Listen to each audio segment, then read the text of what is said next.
Garlic ginger glaze. Hi! What's up? Kumain ka na? Tara, luto muna tayo. Pork.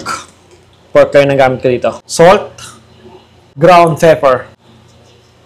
I-mix lang natin to.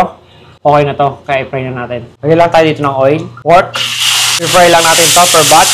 So, okay na to mga boss. Set aside lang natin. So, ayan o. Check nyo. Aside natin. Same pan. Lagay lang tayo ng garlic, ginger. So, mix lang natin to mga boss hanggang sa lumabas yung aroma. So, lagay lang tayo dito ng honey. Tayo dito ng chili sauce. Kahit anong chili sauce na meron kayo, pwede nyo gamitin yon. Pero para mas masarap sa akin tong ABC. Extra hot. Rice wine. Mix lang natin to.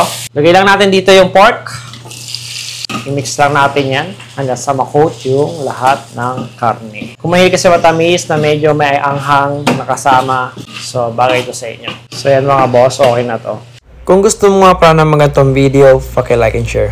Paki-comment mo na rin pala kung taga saan ka at kung ano yung barko mo, para naman mabati kita. Garnish lang natin ng sesame seed, ng chives, garlic, ginger glaze, sticky pork. So yun lang, bon appetit!